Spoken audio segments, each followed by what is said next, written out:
but I can see the chair of the chairperson, or the chair of the session, and our speakers are here. And my name is Masikole Boy from CHERTL. So welcome to our language event, using language as a resource for teaching in diverse learning contexts, the student-lecturer partnership. Without wasting any time, colleagues, I will give to the chair of the session, Dr. Hleze, to take the session. Dr. Hleze, over to you. Great, thank you very much, Mchegazwam. Thank you very much. Yes, well, just before I do anything, as Dr. McConnachie here now. I'm here. I'm lovely, beautiful. Okay, because I know we're both outside in the cold there, knocking, trying to get inside. Okay, lovely. Yes, thank you so much. My name is Hleze Kunju. Very excited to be here today in this conversation, using language as a resource for teaching and diverse learning context. The student-lecturer partnership. I love it so much. And is Professor Foster here as well? Just checking. Is Professor Foster here? I'm here, Hleze. Lovely, great. I'm going to just call on you just now. So I'm very excited for this because there is Zinhle Nkunze. I'm not going to ask if you hear Zinhle, but she has been asking this question that there's so much research on, that proves that multilingualism and translanguaging are so important for effective learning or effective teaching and learning. But we haven't had so much, and the research is focusing on students, that the students benefit from this. And the students say themselves that when there's multilingualism or translanguaging in class, they can deal with this. And it doesn't mean that we're talking about students who can't speak English at all. We're talking about difficult terms here that you need absolute clarity to be able to move on. If you can just have those terms explained in your mother tongue language, then that's great. So she's been saying, but have we asked this question, or have we looked at what are the lecturers' perceptions when it comes to this? That's Anthea. She's trying to find out if I am in. I am in, Anthea. Thank you. So have we looked at not about the lecturers who are working in the School of Languages and Literatures, or who are in the field or maybe of decolonial literature and so on, but the lecturers in pharmacy, lecturers from the music, from the literary studies in English. How do they feel about this translanguaging? Because there might be some anxiety when it comes to this, like, well, where do I start? The only language I speak is English. So where do I start with facilitating this multilingualism and translanguaging in the lecture hall or in the classroom? So it's great that we have Dr. Boudina here, who is going to and maybe just give us some guidance and some ideas on this. Before we go on to Dr. Boudina, Professor Foster, have you here on the program as our host to just make a few words before we start. And Professor Foster is the HOD for the Center for Higher Education Research, Teaching and Learning. Over to you, Professor Foster. Thank you very much, Hleze.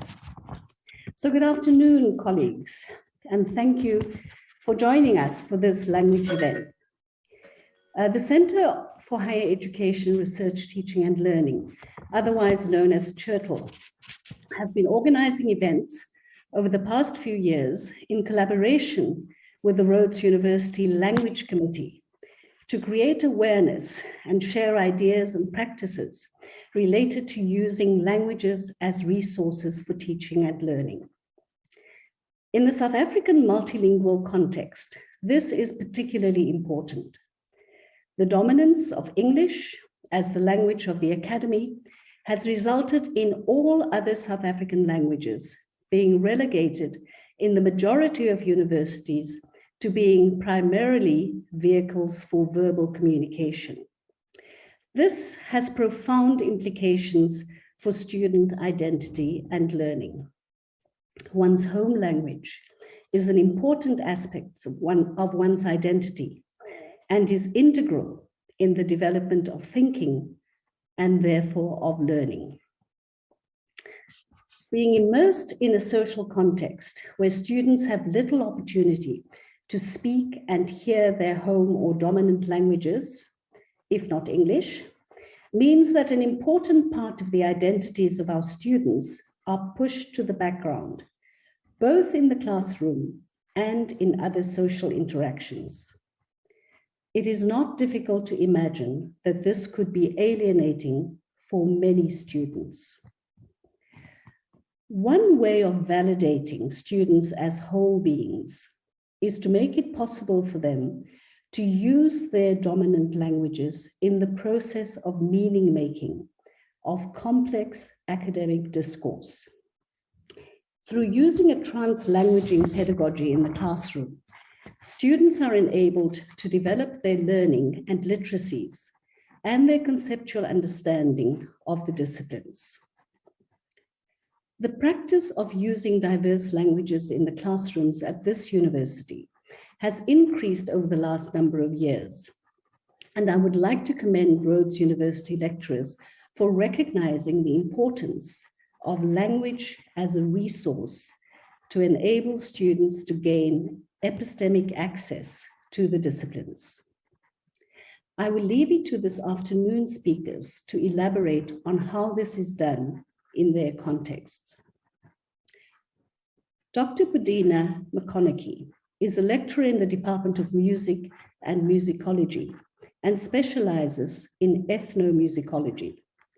She is currently one of 2 Rhodes lecturers participating in the prestigious National Teaching Advancement in Universities, otherwise known as the TAU program.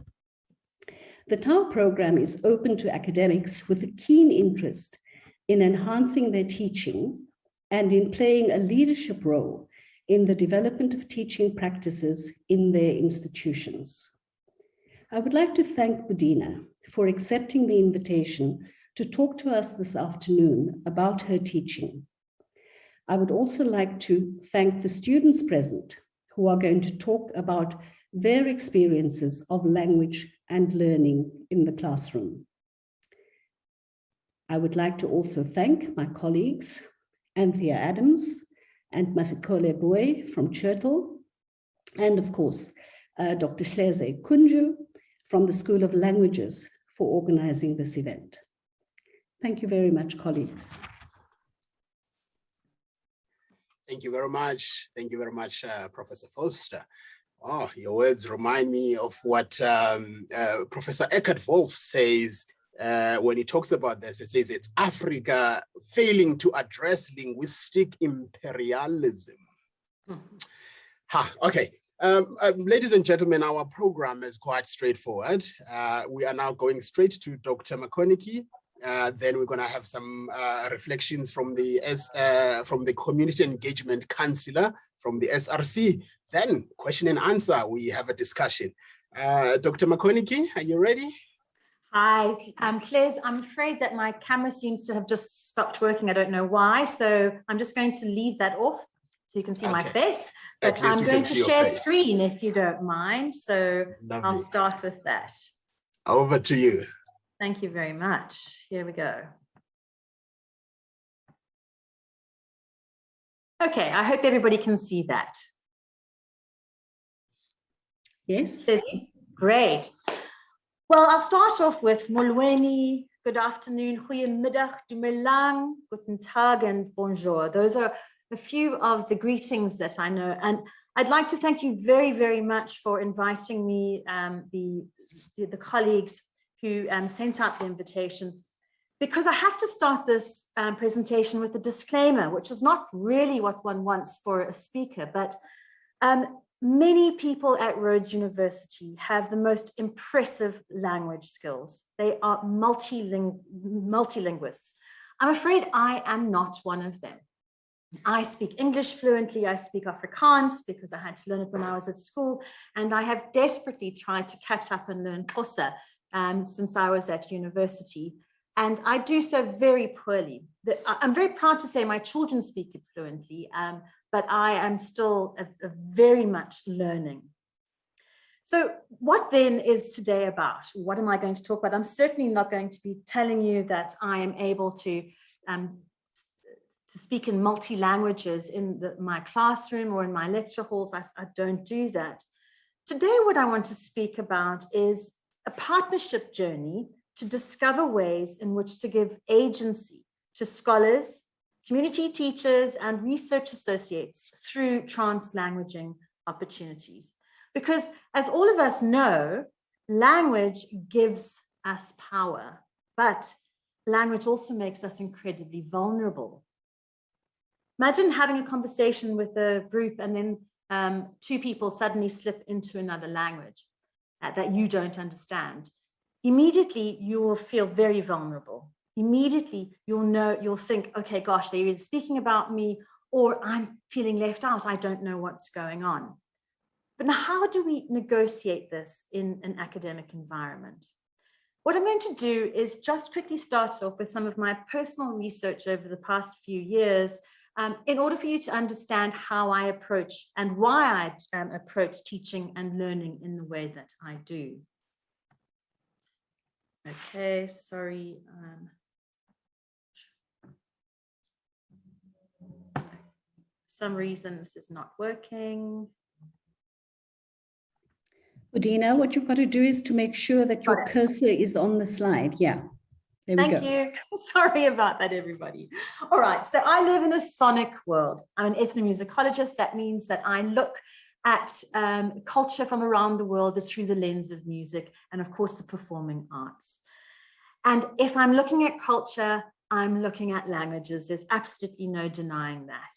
And for me, the most important thing about being an ethnomusicologist is valuing the music from these different communities. And in the same way, I need to value the language as well. And of course, language is sonic. It's all about sound.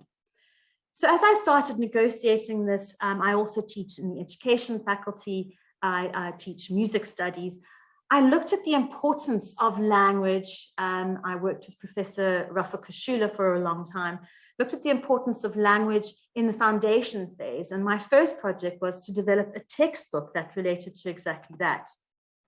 So this textbook was called, or is called Umculo Wam, Iklasi Yam, or My Music, My Classroom. And in fact, Dr. Kunju had a huge part in the success of this as well, because he helped me with the translation. So basically what it is it's a textbook looking at numeracy and literacy, which is so important in the foundation phase, and using music and the arts to teach them. What's translingual about this book? Well, it was the one side of on a double page, the one side of the lesson plan was in English, and then it was immediately translated on the other page. So as a teacher, you would be able to see a Xhosa version and an English version. But the most important thing about this textbook was that relating to each of those lessons were two songs. One was in Xhosa and one was in English, and they were both on the same theme. And the great success of this was that as a teacher was teaching the literacy or the numeracy, they would get their students, the young scholars, to sing a song relating to that, one in English and one in Xhosa. And what was so beautiful about this was that students were engaging in another language, but through music. And it never became a chore, and it wasn't something where they suddenly thought, oh, I'm learning another language. It was just happening. It was also very empowering for teachers as well, if you're an English teacher, to be able to have this Xhosa song that you could sing in your classroom and vice versa, English and Xhosa. I've got a little video that I'm going to show you now of some of the students that use some of these songs. You'll see that I've zoomed through some of it just so that I don't bore you too much, but it's just a wonderful example of how music and language go hand in hand.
carries on like that. The second project that I have been involved in, which has been very important to my understanding of language, is the podcast series African Music Activists. Now, obviously, this is a 5-series podcast. It's all sonic. You listen to it, and it's about musicians and pedagogues who, in South Africa, who have promoted African music. Now, there's only one of the 5 who actually is an English first language speaker, and all of the other people that we interviewed were either second, third, and sometimes fourth language English speakers. What's so lovely about a podcast is that language can be heard instead of read. And for me, being a sonic person, this is so important. So you hear the language, you hear the translations, you understand, you hear the accents, you understand the nuances and the inflections, which are so important as well. And having used this podcast and seen the reaction to it, I'll explain to you a little bit later, I actually use podcasts a lot in my translanguaging teaching and learning in university. And then finally, I think perhaps this is the most important project that I've been involved in, and that's led to, and I'm not joking when I say this, an epiphany. It's a project called Songs of the Ocean, which is still happening right now in Ngoma Zolwandle. And this project looks at the relationship that the Amaxhosa people have with the ocean through the lens of music. Now, it was between COVID, we managed to get ourselves into the Transkei and along this wonderful Eastern Cape coast, where we interviewed people. But the Xhosa was too fast, far too sophisticated for my sparse language grip. And so I had to completely rely on the interpretation of my colleagues and the students that I went with. I just stood back. I almost had to just become somebody in the background. I laughed when other people laughed. I made thank yous and left when they did. And then obviously when we got back, I got the full translations. But while we were trying to conceptualize what our research would look like, I realized that I didn't have any concrete ideas because I didn't honestly get the nuance of what was happening in the field. And the penny dropped. I got this horrific realization that so many students at university experience this on a daily basis.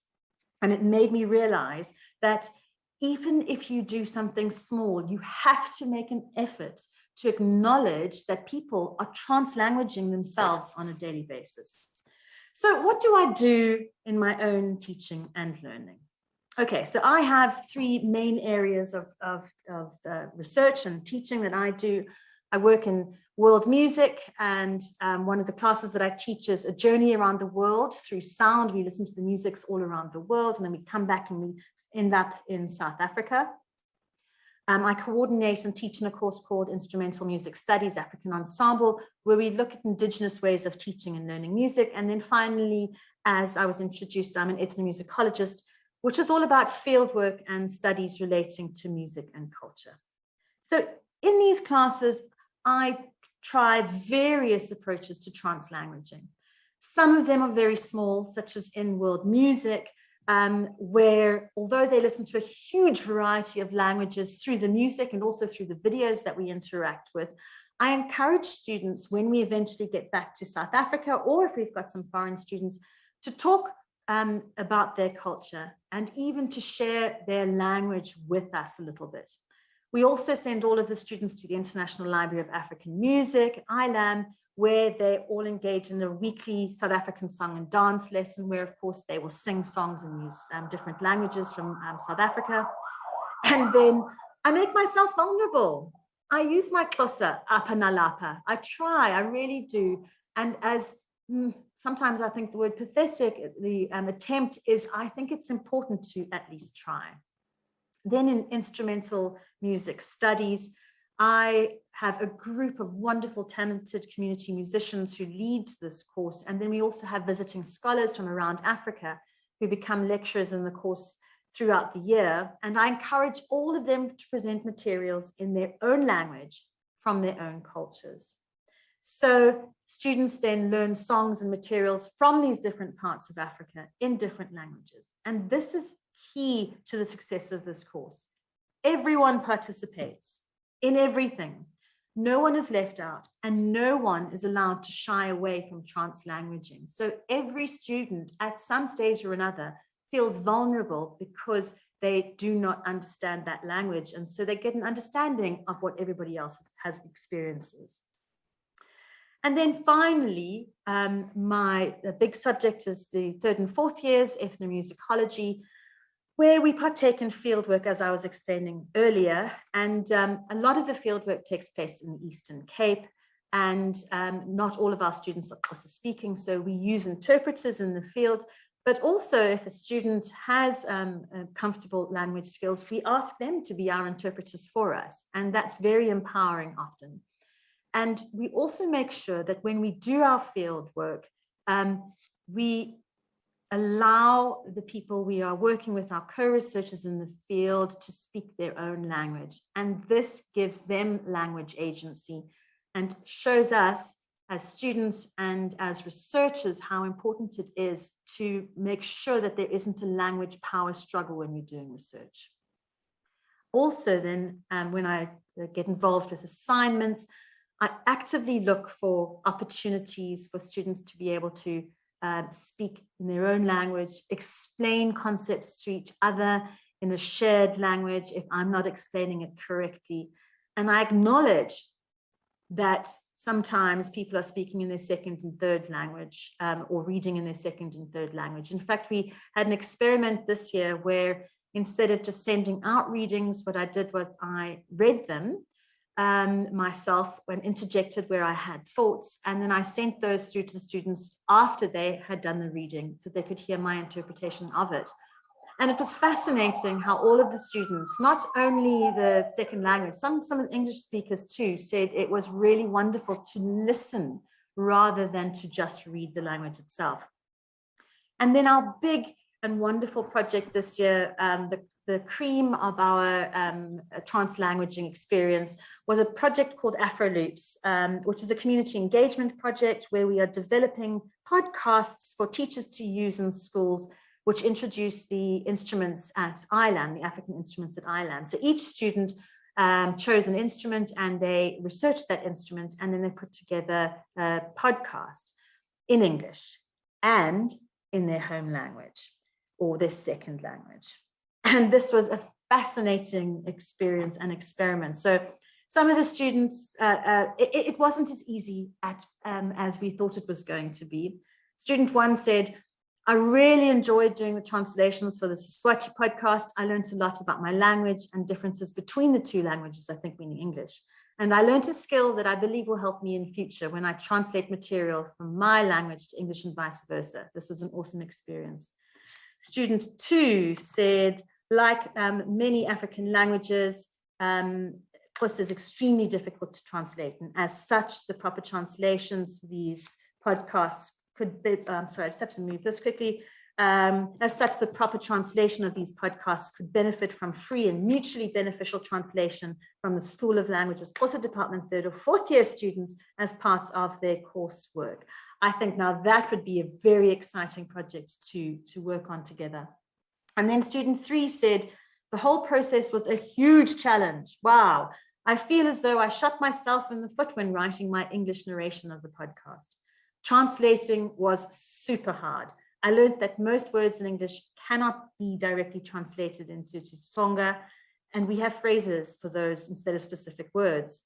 The whole experience made me realize that how limited my vocabulary or mother tongue is, and that I have a long way to go with regards to being fluent in Tsonga. I also marveled at how beautiful the language is, which I thought was absolutely wonderful myself. Here's an example. Sons of revolution, echoing the depths of the African sound. Sondela ube olunutu, siyakida akowi afro. Sanibonani balaleli, sanimukela luhlelo lwethu lwe-Afro-Loops lapho khona sibuka kabanti ngetigubhu tase-Afrika. Ligama lami ngubonelela wakamavuso. Namuhla sizabe sikhuluma ngesigubhu sase-Uganda lesibizwa ngokuthi i-Endingidi.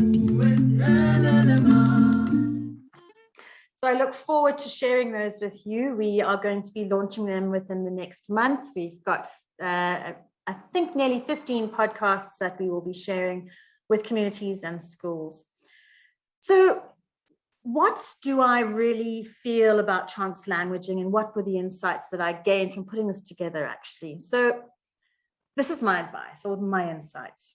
Actively seek opportunities to give students language agency. Remember that students are living a translanguaging reality. Accept that developing certain academic writing skills may take longer.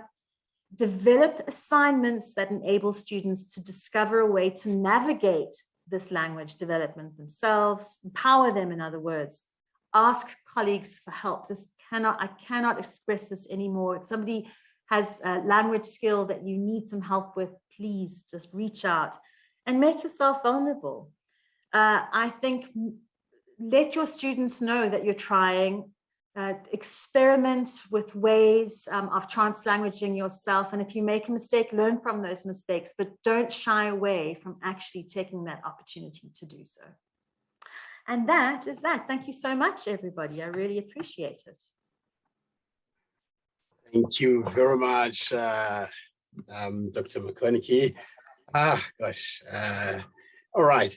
We now move on to the SRC, the Community Engagement Counselor. I've got so much to think about and so much to say, Dr. McConnachie, but I'm gonna try and hold myself and wait for the question and answer time, because I can easily get carried away. Have we got someone from SRC? The Student Representative Council, on behalf of the students. Chair. Great, lovely. Mhlekazi Lukhanyiso Cezula, indambo zikuwe Nkosi yami. Thank you very much, Chair. My name is Lukhanyiso Cezula, the SRC Community Engagement Counselor. We also have other members of the SRC present. So we are very much grateful to be invited actually to be part of this very important discussion, looking at how we can really embed language diversity as part of the core academic curriculum. And thank you so much, to Dr. Bo for her presentation. It was so insightful and actually to reflect on students' experiences. So as the SRC, we are just going to speak about the students' perspective of translanguaging, which I think is very important in this discussion. Even, looking at the review of the language policy and all of that, these discussions are very much proponents for actually motivating that we really need to embed language diversity in the institution. So we have collected videos and some voice notes that share, if you can allow me just quickly to share my screen, so I can just play those quickly, and then we can continue the discussion, Chair, if that is okay with you. Not a problem at all. We've got a technical team that's working on that right now, giving permission to Mhlekazi Lukhanyiso Cezula to share his screen. Here we go.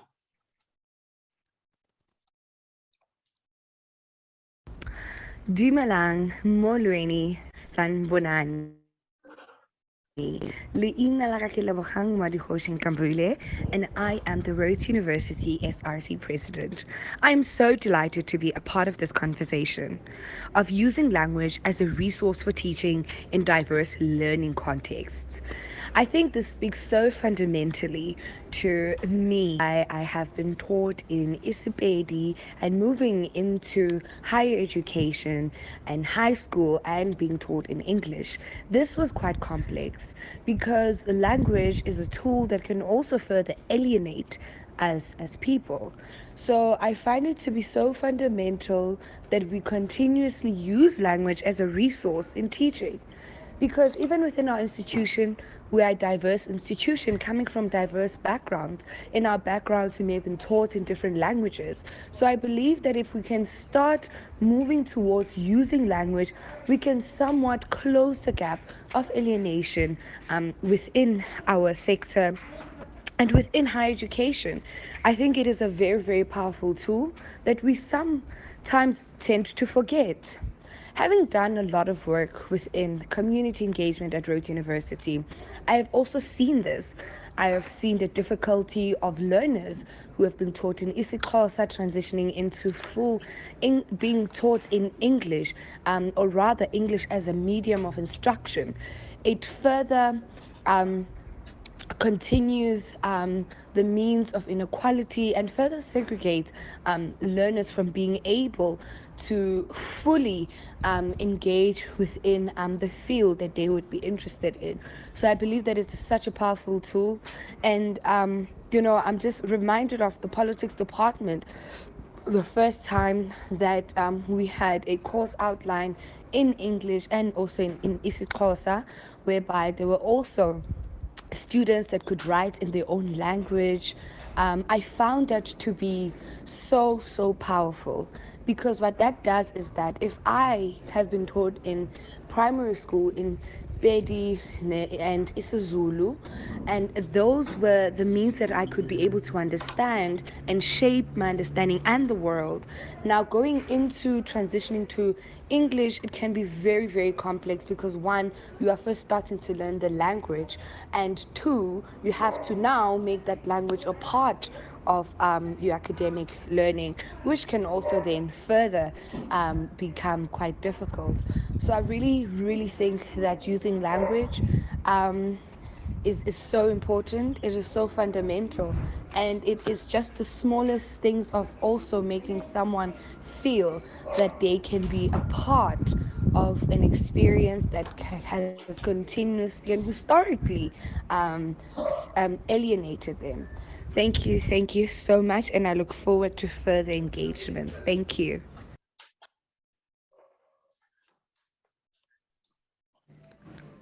I think this should be looked at from a broader perspective. The fact still remains. If the corporate world does not accept indigenous languages as a mode of communication, integrating them in the curriculum could prove to be futile. The corporate world needs research and graduates who understand that expressing yourself in an indigenous language is not a sign of being less intelligent. Therefore, research by departments such as OakPsych, the Management Department, and the Rhodes Business School could be a helpful start in advocating for the integration of indigenous languages in the curriculum.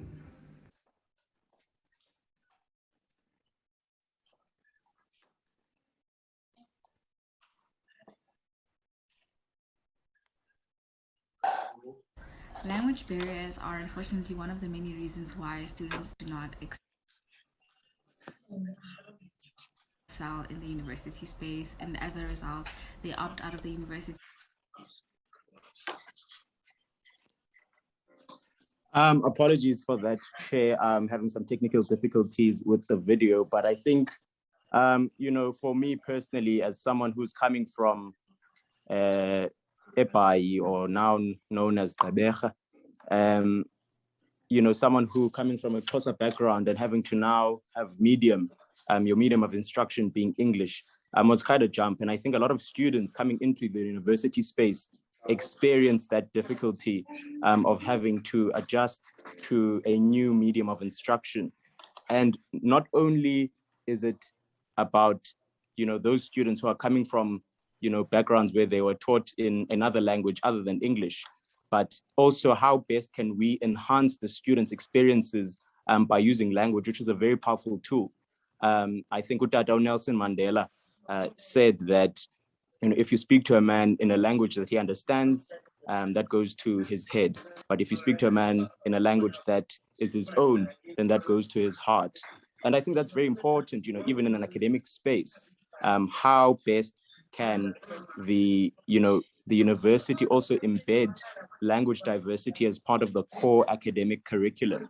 And I think in that regard, it's quite important to have these discussions led by students as well, to actually say what they would like to see change in the language policy, because I'm only aware of the politics department as well, which has made course outlines, but I mean, there may be other departments as well that have also tried to make efforts in this regard. But I think it needs to be more institutionalized in all faculties. And it's important that we try and move in that regard to ensure that all students, when they're coming into the academic space, they're not disadvantaged. And even in the introduction, it was mentioned that, students being forced to study in English also takes away an important part of their own identity, which is, their language. So how can we integrate that into the core academic curriculum? Thank you very much, Chair.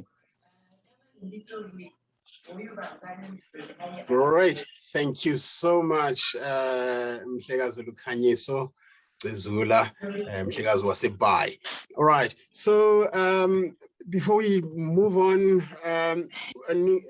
Dr. Palit is asking if she should share this video, and I think if it's prepared for this, then it must be shared. If you can, Dr. Palit, that'd be great. I see the comments, they're coming while we're waiting for that video to come up. Some questions, Dr. McConnachie, hope you're getting yourself ready for those questions. Okay. Language barriers are unfortunately one of the many reasons why students do not excel in universities. As a result, they opt out of the university space entirely.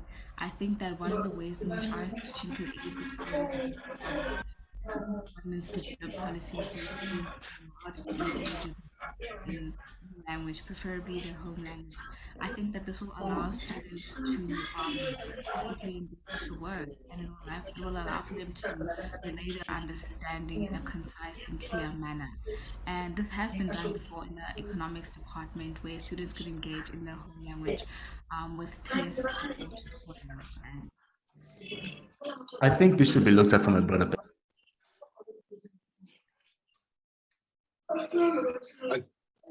Okay, all right. Thank you very much. Thank you very much for that. All right, I think we can now move to question and answer. And thank you very much again, Mhlekazi Zula and the SRC for putting that together to hear the students. And as I mentioned, Zinhle's work earlier on, that she says, yes, we have had students. They always say this, it's not new. But what about the lecturers? Besides the ones working in the field, but what about the rest of the lecturers?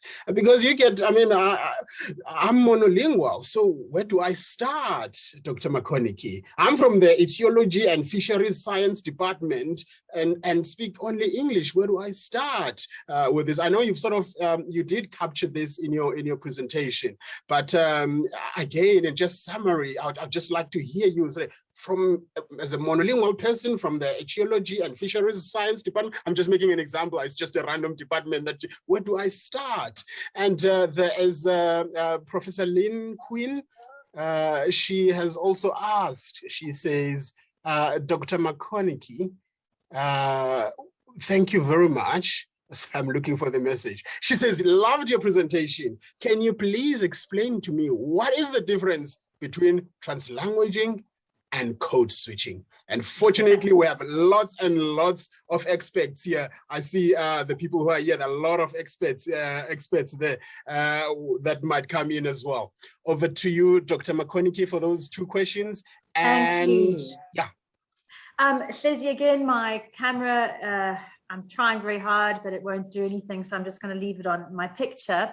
So I think what the most important thing is to make sure that one understands that you have agency. If you're a monolingual lecturer, and especially if you are a first language English speaker, I think the most important thing to understand is that you are in this power position because we teach in English. So you may be lecturing, you may be telling everybody about these things and hoping that everybody understands. But what we should all realize is that through no fault of their own, many people actually feel lost and afraid to ask. So one really needs to acknowledge that, and first and foremost. And then you need to try, you need to start making sure that you actively speak to others, look for advice, make yourself vulnerable so that you make opportunities for students to be able to use their own language. This gives them agency. This gives them a sense of ownership of how their own studies are going. And it also opens doors and starts valuing their own culture and their own language. And it can only be positive from there. Also, very, very importantly, which I must say, and I said this at the beginning, I am by no means saying that these small interventions that I'm doing are changing anybody's life. In fact, I know I could do a lot more, but I think, and I've always said this when it comes to any kind of music intervention as well, even if you don't know if it's the right thing to do, try, because you learn from your mistakes. Great. Thank you very much, Dr. McConnachie. And how about that question from Professor Lynn Quinn? Okay, but I think there's a lot of experts. I actually thought about it as well, and I'm not even joking. I Googled it. So, and what Google tells me that translanguaging is using the full linguistic repertoire, whereas code switching is when you alternate within, you know, like one thought or one space in different languages. The way I took translanguaging, or the way I think about translanguaging, is it's this word agency. It's giving a language agency. It's actually allowing people to celebrate their language fully in the space at university. And that's how I approached it. I hope that helps, Lynn. Great. Thank you so much, Dr. McConnachie. We have to try. We have to try. And I think we really have to. And, you know, the challenge is not only with, you know, with not speaking an African language. I mean, even just having an African language as your home language. Of course, there's a lot of, well, there's accents and then there's things. And it's challenging even as a lecturer. There's been a number of times when I'm in front of students and I'm trying to speak English and then I hear some saying, Blume English, Blume English. So it is very important to try, everyone. There's a contribution from Professor McKenna. She says a small contribution, but having abstracts and masters and PhDs thesis in English and abstracts home language has been a very powerful move. Basically having abstracts written both in English and the students' home language has been a very powerful move. All right, there are some more questions. As I've said, there are a lot of experts there. If there's anyone who wants to chip in and contribute, please feel free. I think the technical team will help me in sort of getting the hands and so on. And there's from Noel Duduzi Makoni, and he says content localization adapts content to resonate with the market's culture, language, and other nuances. I work in web accessibility, and many global North businesses are investing in these efforts. How do we encourage these efforts in the South African context? How do we encourage these efforts in the South African context? Anyone? But Dr. McConnachie, if you can maybe come in as well in there. Well, thank you for that thought.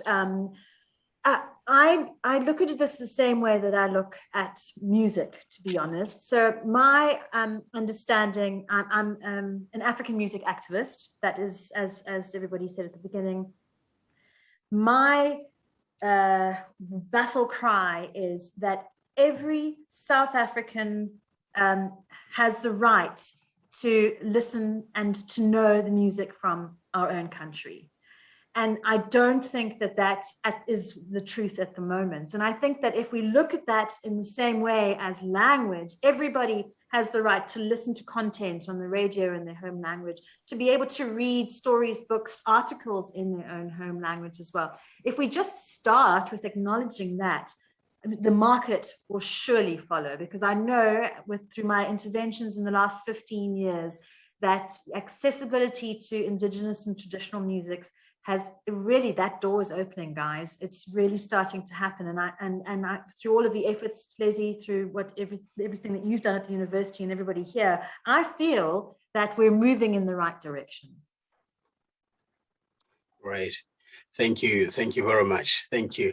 Thank you. We thank you so much, Dr. McConnachie. There's a hand from Daphne Machirisho Toka.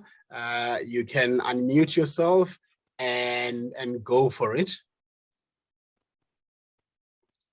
There we go. Hello. Yes, we can hear you. Welcome, and over to you. Okay. Thank you very much. My name is Daphne Toka. I'm in Limpopo. I'm a subject advisor for foundation phase, and I'm also a student at Rhodes University. I'm studying the postgraduate in advanced certification, advanced certificate in foundation phase for literacy. I have a concern, but at the same time, I'm busy doing the research about it. And maybe the colleagues will also bear with me and will also assist me. I understand that the schools, they should implement what the policy is saying to them in case of the language policy. But there is a huge challenge whereby our learners in foundation phase, the language of teaching and learning is home language. And then it is also depending on what the SGB have taken that decision. So the challenge is that I've realized that most of the schools, when I'm going around the schools monitoring, I've realized that most of the, from grade 4 actually upwards, they're complaining to say the foundation phase is giving them the learners who are unable to read. Possibly it might be because when they get to grade 4, that's where English is taught in all languages. I mean, in all subjects, meaning they will only come across the home language once, but all the subjects are taught in their in English. So I don't know. I don't know. Let us assist each other. This is our South African education and the system. We cannot sabotage the system. But I was having this idea, how about maybe we talk to the relevant people whereby maybe when these learners are approaching grade 3, maybe in grade 3 at least they start with the English so that we are preparing them to get used to English, because they will be doing the home language maybe in grade R, grade 1, grade 2. But when they approach grade 3, because that's where they are, I think there is a huge gap between grade 3 and grade 4.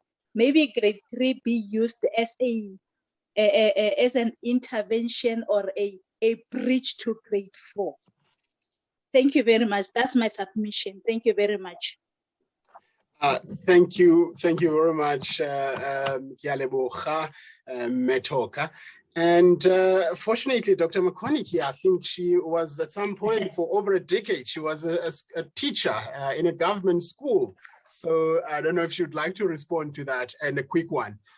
Sure, I'll be quick. Yeah. Thank you. Daphne, yes, you're absolutely right. Look, this is a huge problem, and there's I know a lot of research being done in foundation phase languaging. And I think just literacy and numeracy problems in South Africa in general. I'd like to just say, though, I don't think it is an English, I don't think having classes in English is going to help reading. I think that one reads in any language.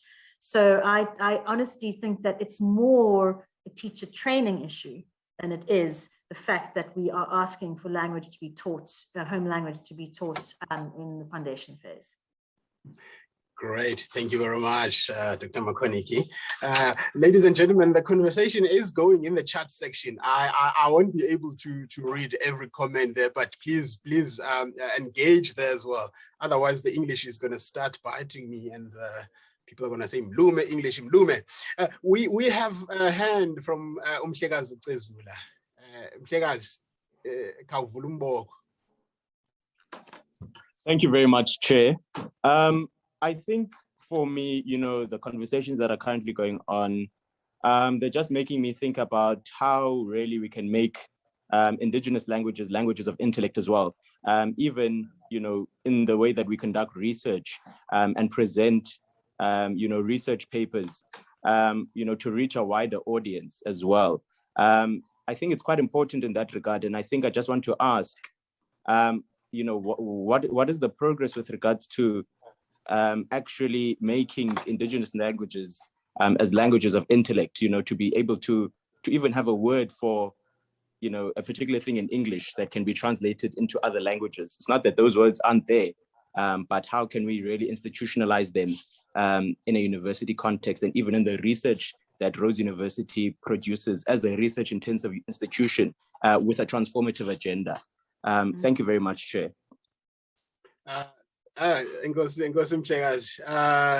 How can this be institutionalized? I mean, I can tell you that I think our Rhodes language policy is open to all of this. Is open. What's left is the implementation. How far are we with the implementation? And not only the Rhodes language policy, but also the policy or the language policy on higher education and so on. The vice chancellors in the next 2 weeks are meeting at Stellenbosch to discuss the implementation of the language policy in higher education, about these things. Then we have another hand. If you allow me, Dr. McConnachie, can I have Mr. McConnachie? And then we can have, and then you can respond to both of them.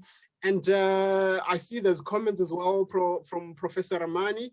If she doesn't mind, I would like her to speak to her a comment as well, as one of the experts in the field.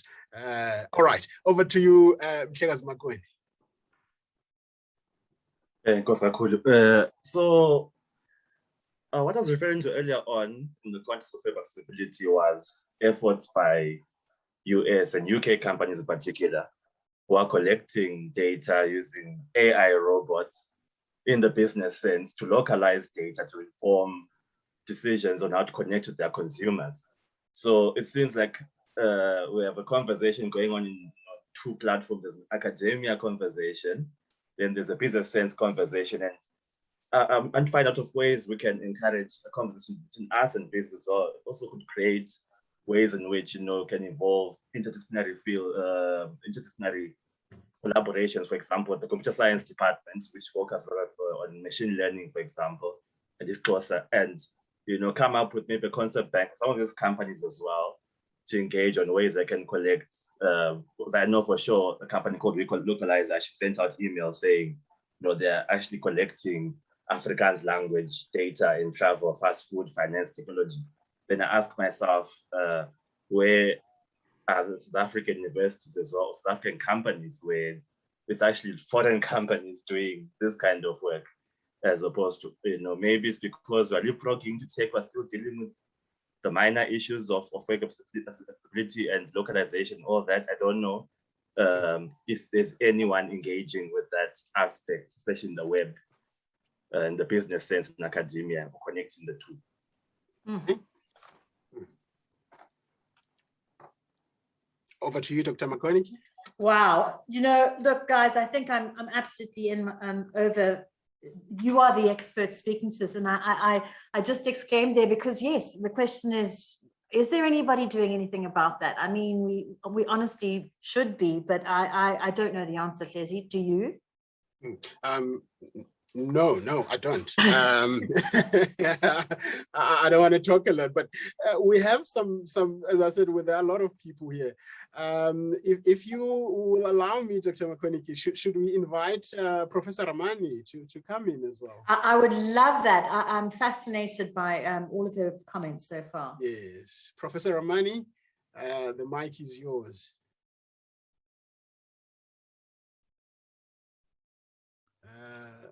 Thank you, Jose. There we go.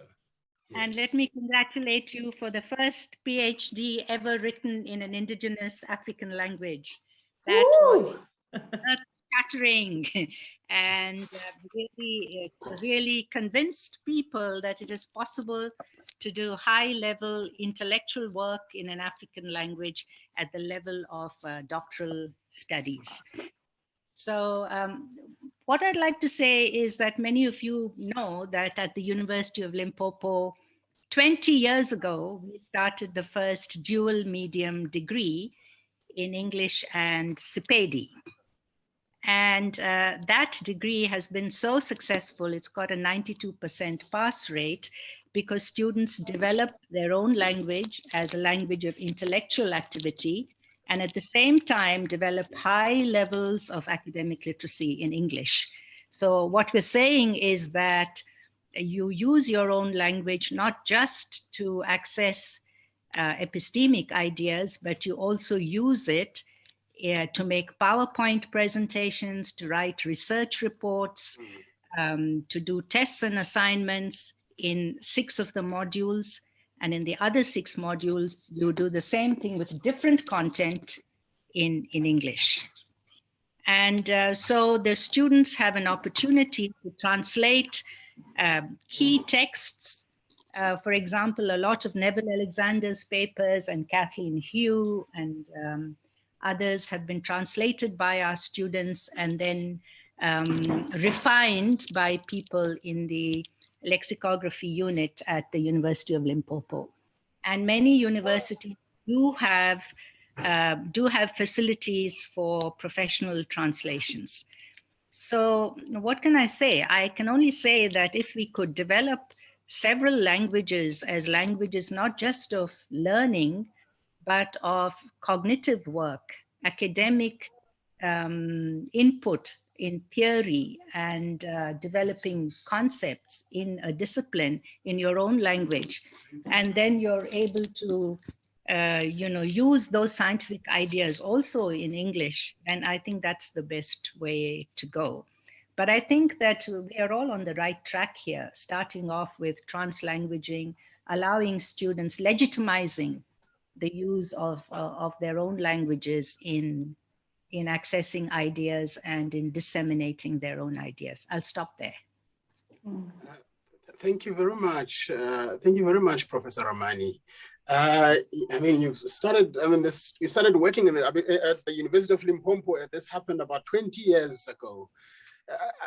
Again, I know you have mentioned this in your comment, but I do want to ask this again. You know, as someone in a pharmacy department, and where do I start? Is it just me? Where is this supposed to start? Because I know a lot of people politics department is doing something, economics department is doing something, and I see there's Dr. Junius Marira here. I know they're doing something in their departments. A few departments are doing, but how can we make this and how can we have this as an effective thing for the entire university? You know, where it's actually, it is official already, but it's sort of happening in different corners, you know, by, I would say the brave ones are going with it, but there's me who is not really brave, who is really worried about myself being monolingual. Where do I start?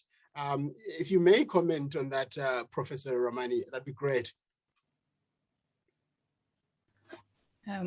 I would say that this work cannot be done just by monolingual lecturers. It has to be done in collaboration with one's African language speaking colleagues.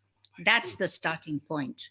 You simply cannot, as a person who does not speak the indigenous language, offer such a program if you're not working very, very closely with colleagues from your own department who speak and who are fluent in their own language. So the collaboration is the key thing here. You cannot do it on your own. And as part of the collaboration, it's important to transfer some of the most innovative ideas. Sadly, many innovative ideas in teaching and learning are locked into the English language because it's the most highly resourced language in the world. And so we as people who are fluent in this powerful language have a responsibility to transfer many of those important strategies for teaching and learning to the indigenous languages. And the people, the lecturers who are fluent in the indigenous languages have the responsibility to develop their own ideas based on this collaboration into their own languages, develop concepts, develop scientific textbooks and materials, worksheets, all of the things that one does in English can be done equally proficiently and effectively in an African language. So one mustn't think of oneself as being isolated, sitting alone in a pharmacy department. You have colleagues in the pharmacy department who are African language speaking. One has to draw on the expertise of one's colleagues.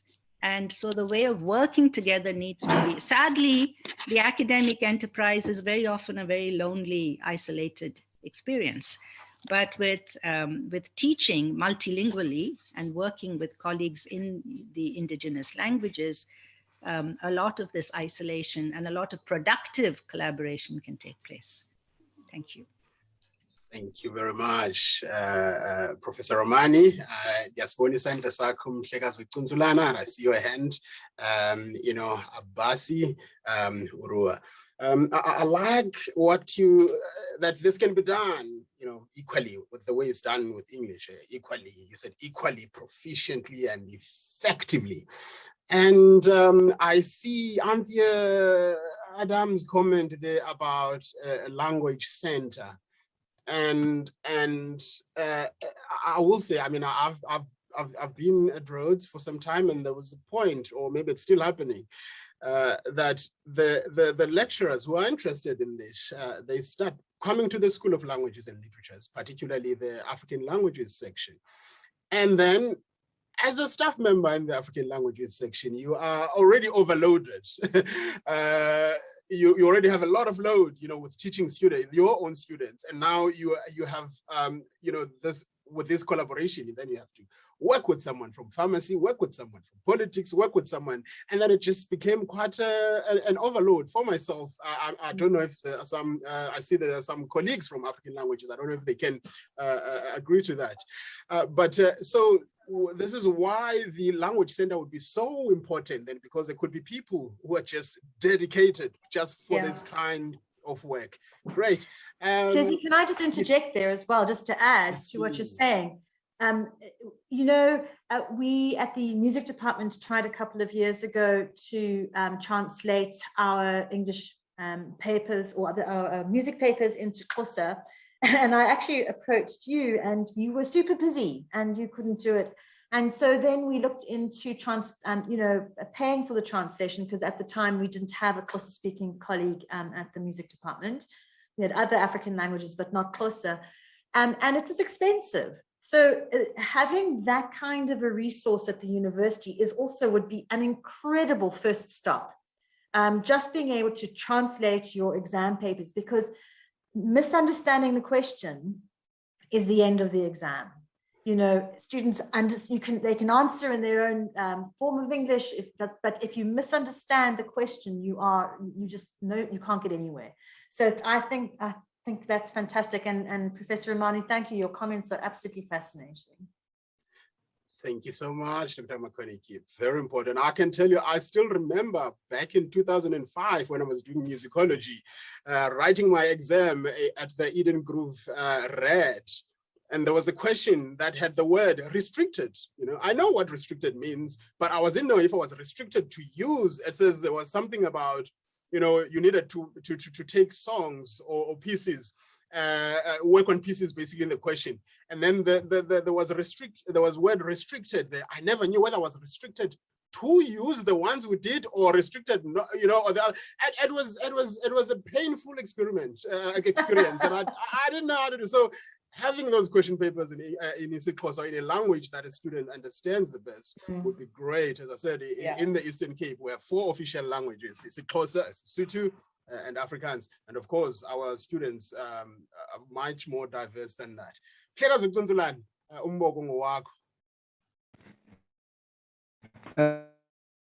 Thank you so much, Khalwa Zukunju. I think I concur very much with Professor Ramani, especially on the element of collaborating with first language speakers of that particular language. It doesn't necessarily need to be a person who has done a PhD in that language. I also think when it comes to setting up systems like a language unit, might take longer, but instead, now answering the question to do the head, how do we make a market culture for localization of languages? There are students who are majoring in isiXhosa and also other indigenous languages at the Rhodes University. Perhaps we can equip those students with workable skills and a work experience. For instance, perhaps translating the university website to make it more accessible to non-speakers of English, as well as perhaps using the translation, transcribing, and also captioning of content, especially that now we are teaching online, learning online, perhaps looking into collaborating with students in doing that kind of work can ease the burden on language speakers, on language teachers within the institution, because most of them are busy with research and other things. Now I think it's time that we can entrust our students with this kind of work and output in the end of the day. Thank you so much, Dr. Yeah, and I see Dr. Palit there as behind you there. So very true, Asake. All right, let's go to Abasi Urua. You can unmute yourself,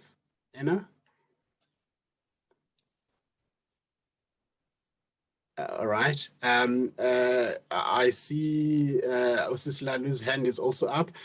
Can you unmute yourself, while you're trying to unmute yourself? Okay, there we go. So, there we go. Good afternoon, everybody. I'm very excited to join this group, this meeting, and I'm joining from Nigeria. Yeah. In a university where we run a program in degree programs in the local languages. But previously we had been teaching the course in English. But recently, a few years back, we started, doing the teaching in the local language. And, the students have been, mixed reactions, as they like it because they understand things better, but sometimes they also want, some bit of English. So I think that from my own experience, we need to do a lot of meta language so that some of the ideas or some of the concepts that are not available in the local language can be integrated while teaching. But I'm just curious also to know, it hasn't happened to us, but where you have a multi-ethnic group in a class, how would that play out?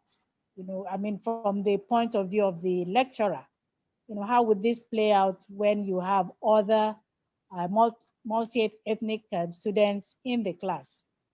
Because this seems to operate better if you have maybe just two languages.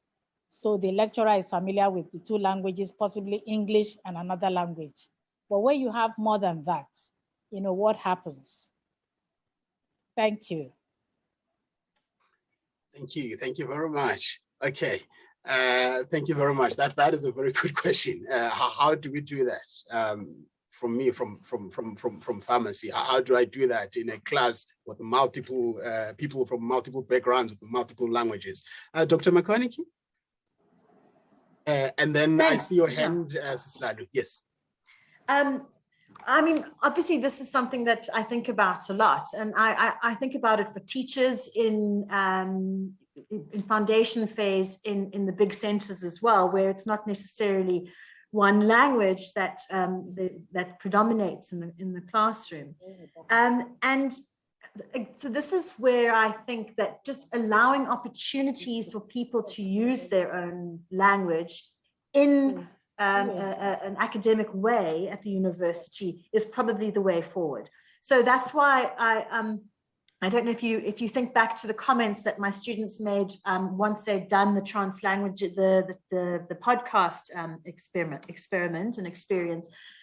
A lot of them said it was really difficult. So it's not, and a lot of them said it was also then very empowering. And so it was an easy way, well, not for me, certainly not for them, to allow them to experience that on their own.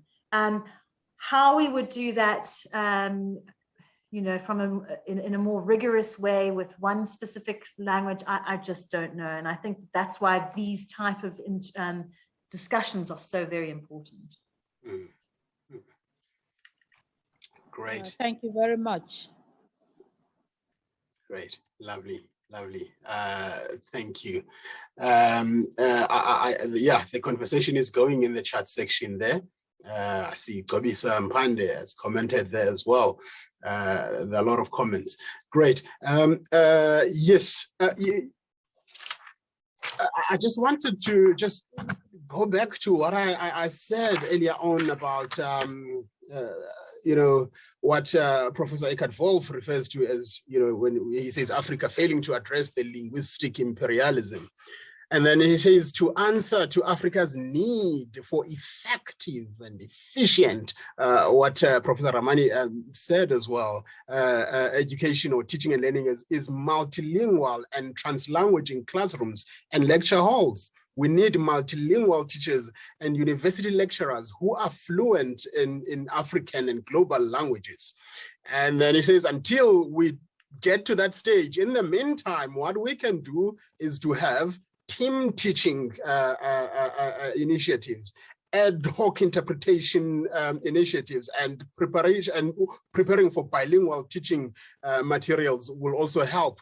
I see we also have well, Professor Nkomo, who is the chair, the NRF Sachi chair for intellectualization of African languages, and also leading the Bakonde project, which also speaks into this use of African languages in higher education. No pressure, Professor Nkomo. I'm just saying hello, and if you'd like to turn on your mic to just say hello as well, we wouldn't mind. I see a hand, Sislalo, your hand, over to you. Oh, thank you so much for this opportunity. I almost feel like what you've just read right now just leads me into what I would like to for me, it's not a question. I guess it's just an expression of how excited and emotional I actually feel about a subject matter, the one that we are discussing right now. And I always wonder, why does my heart race like this? And I feel like sometimes there's some contradictions that I find that somehow I find disturb me, that we continue talking about these wonderful ideas that we've just shared, and we know the currency that English carries. And I think the main speaker did say something that I found quite interesting about the vulnerability that one gets to be exposed to if they don't speak the language that people have. And Professor Ngugi has been saying this power of language since donkey years ago. So it feels for me that there's some contradictions, that for you to be counted, for example, in an academic space, you need to have this command of this language. And even the mentors or the ones who are holding spaces that can hold us are much more fluent in this language, that maybe even as a lecturer, you actually would say that I prefer Sesotho to engage, for example, in this manner, while at the same time I'm contributing to the discourse, to the academic discourse. So somehow there's some talk that I just wanted to say. While I get elated, I also feel very frustrated about the contradictions that even the conversation itself, it's not trying all these things that we are actually been talking about. Thank you so much. Thank you very much. Thank you very much, Sister Lalu.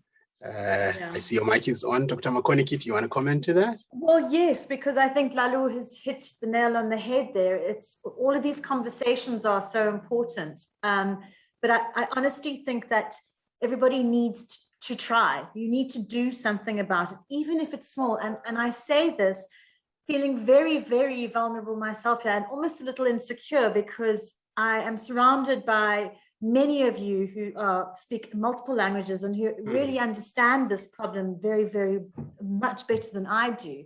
But I think that no matter what you do, a step towards translanguaging and integrating our rich languages into academia is the right step forward. So I mean, I think the message should be do something. That's it, do something, just try. Great. Do something, try and just do it. Okay, I don't see any more hands. I don't see hands now. And I see Professor Nkomo is still with us.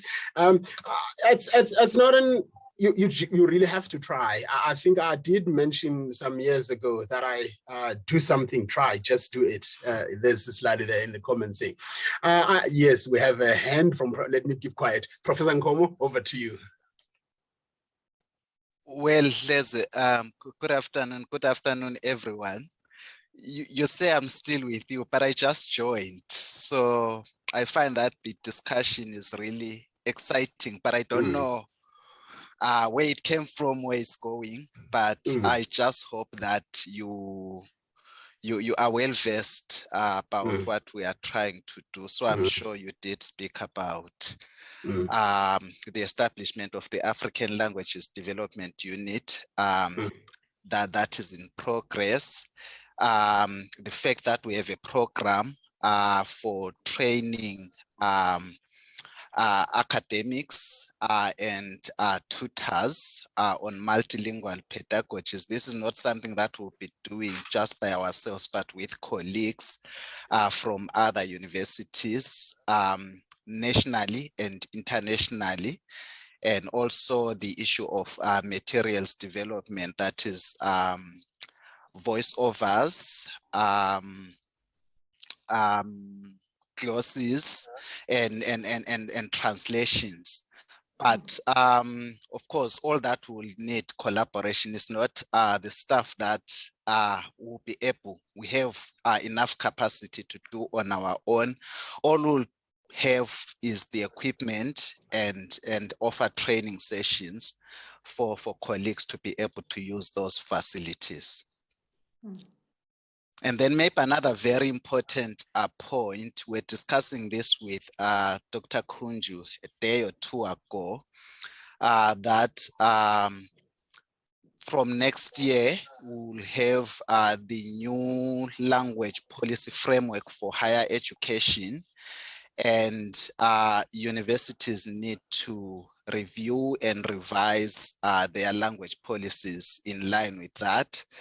Perhaps just to highlight, because the general principles and values underpinning this language policy framework are basically the same as what we had in 2002. But what at least this policy framework seems to offer at least is accountability, not just on the part of the institution, but even on the part of the Department of Higher Education.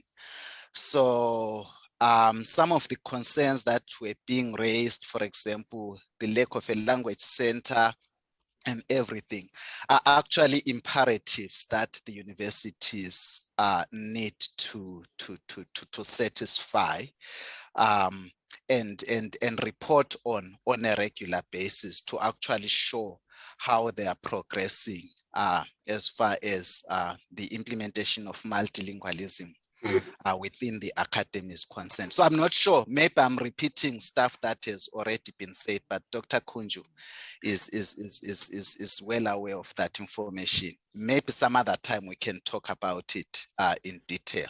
Thanks. Thank you very much, Professor Nkomo. Thank you very much. I didn't say anything or any of that. I was hoping you would come in and say it. So thank you very much for coming and saying that. Yes, we are all very excited. I see. Oh gosh, I had a comment here that now that's sort of disappeared. But I just want to say there's a last before I hand over to Umhlekazi Boy, who's one of the people hosting us here. Is that I think most of our policies, they're excellent, starting from the constitution and most of our language policies, they do allow this. What's left is the implementation, and that's us, each and everyone who is here. It's you can do something. We have to, have a look at engage with that, look at the language policy and see what you can do with that. We have to start. We all have to start. Mhlekazi Uboy, usekhona? Yes, Dr. Hleze. Yes, I'm looking at the time. We have about 6 minutes left. So I thought let me at least give you that. Thank you very much. Over to you. Yes. Thank you very much, colleagues. Dr. Hleze, mine is very simple. Is to make a voice of thanks to everyone. Firstly, to you for sharing this conversation beautifully and engaging with our colleagues, but also the SRC colleagues, which we continue to have a conversation about and organizing this event, and our speakers, Dr. Boudina. So this event wouldn't be possible with all these various stakeholders. And I think this also confirm what colleagues have been saying. The issue of multilingualism in higher education requires a multidimensional effort from various sectors and various disciplines. With one discipline or one department, it wouldn't be possible. So mine is just to thank everyone for their time and to engage with us in the conversation, but also to organize the event and make sure it's one of the attempt towards decolonizing African curriculum, because I think African indigenous languages are central to transformative and decolonial education. And translanguaging is a microcosm and a significant attempt towards embracing our African indigenous languages. So in the process of decolonizing and rethinking Eurocentric hegemonic knowledges, ways of knowing and ways of being, we must also be able to rethink Eurocentric languages with their hegemonic institutional powers in order for us to recenter African indigenous languages in how we produce knowledge, how we theorize, how we teach, and how we do our research. So I think translanguages is a very important microcosm, which is going to help us also think about how we intellectualize our African languages in higher education. So I think for me, this conversation was very important. And I like also what Prof. Nkomo is talking about, the initiative and the review of our African languages. So one can see from the conversation that we are in the right direction and moving towards that decolonization, but also centering African languages in the decolonial attempt in higher education. So thank you everyone for coming. And Dr. Hleze, I don't have words to express our gratitude at the CHERTL department for your work that you've done for this event. Thank you very much, colleagues. Over to you, Dr. Hleze. Inkosi kakhulu mhlekazi wami, nami ndiyabulela, nami ndibamangazibini. Thank you very much. Ladies and gentlemen, there's so much about this topic, but I think what we really need to take home, again, what I've just said, that we really need to try, do something, It's going to be uncomfortable at the beginning, but we have to do this if we really want that effective teaching and learning.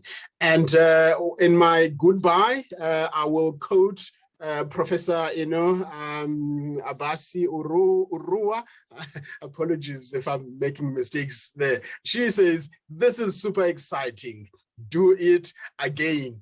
In response to that, Prof, we are going to be here again, same time, same place next year. The colleagues have been doing this annually. And also thank you so much to CHERTL and Professor Foster for organizing this and giving us space to engage about this. And I really believe that the more we do this, each and every time we do, at least one person goes back to their department and then starts doing something and just little by little, we are going to get there. Ladies and gentlemen, thank you. See you again next year, same time. Well, maybe not same time, same place, but definitely about the same topic. Thank you very much. Goodbye.